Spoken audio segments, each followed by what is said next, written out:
Bonjour. Ma petite amie et moi avions l'habitude d'acheter du lait situé en face de notre appartement, parce que pour une raison quelconque, leur gallon de lait 1% était toujours $1 moins cher que l'épicerie. Reza, le jeune homme originaire du Moyen-Orient qui gérait le magasin, a appris à nous connaître assez bien, dans la mesure où nous nous saluions toujours et où, de temps en temps, s'il voyait que leur stock de gallons de lait à 1% s'épuisait, il en stockait un à l'arrière pour nous parce qu'il savait que nous venions toujours chercher du lait à environ 14 heures chaque dimanche. Un type vraiment sympa.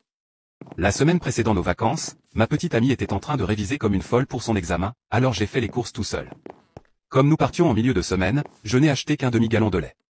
Bien sûr, Reza a imaginé le pire. Il a supposé que nous avions rompu. Il m'a demandé où elle était et j'ai soupiré, prêt à me lancer dans l'explication de son examen de demain et tout le reste, mais avant que je puisse le faire, il s'est lancé dans de grandes excuses comme s'il n'avait pas réalisé qu'il venait de divorcer et qu'elle lui manquait tous les jours.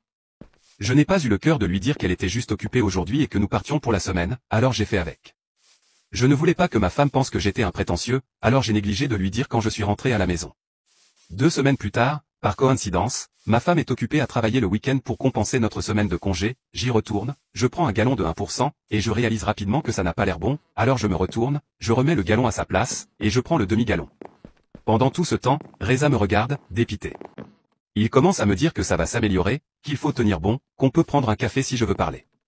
Je refuse poliment, et je réalise rapidement que ce mensonge va vite devenir incontrôlable. Je crois que j'ai dit à ma femme qu'il n'y avait plus de gallons et que Reza ne nous en a pas gardé un cette semaine. Dans les semaines qui ont suivi, j'ai fait tout mon possible pour acheter du lait quand ma femme n'était pas là. Elle ne le savait toujours pas. J'ai décidé de commencer à faire de la musculation, ce qui m'a permis de justifier à Reza l'achat d'un gallon de lait 1%. Normalement, nous bavardons pendant quelques minutes et nous nous demandons comment vont les choses. Nous donnons tous deux des réponses vagues, nous nous souhaitons bonne chance et nous repartons. Finalement, un jour, ma petite amie est allée au magasin toute seule quand je n'étais pas là.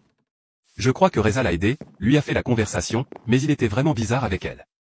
Elle m'a envoyé un message à ce sujet et à ce moment-là, j'ai su que le concert était terminé et que je devais dire la vérité. Quand je suis rentré chez moi, je lui ai tout expliqué et elle a ri, m'a traité d'idiot, mais en même temps, elle a pensé que c'était mignon que je garde la façade et que je compatisse avec Reza, qui avait clairement ses propres problèmes. Elle a décidé que nous devions organiser une réunion. Le dimanche suivant, nous sommes donc entrés, bras dessus, bras dessous, l'air joyeux. Nous pouvions sentir ses yeux nous suivre dans la pièce, j'ai établi un contact visuel avec lui 1 ou 2 fois, il essayait désespérément et sans succès de retenir le plus grand sourire complice que j'ai jamais vu. Finalement, nous sommes allés à la caisse et il a commencé à se tordre les mains et a finalement éclaté en disant qu'il nous encourageait et qu'il était heureux que nous nous soyons arrangés. L'expression d'excitation et de bonheur sur le visage de Reza était probablement l'un des moments les plus réjouissants que j'ai jamais vécu. Il nous a répété que nous lui donnions de l'espoir et que le monde entier n'était pas mauvais. Heureux d'avoir pu vous aider Reza, désolé d'avoir menti pour le lait. J'espère que tu as passé un bon moment, bonne journée, bisous.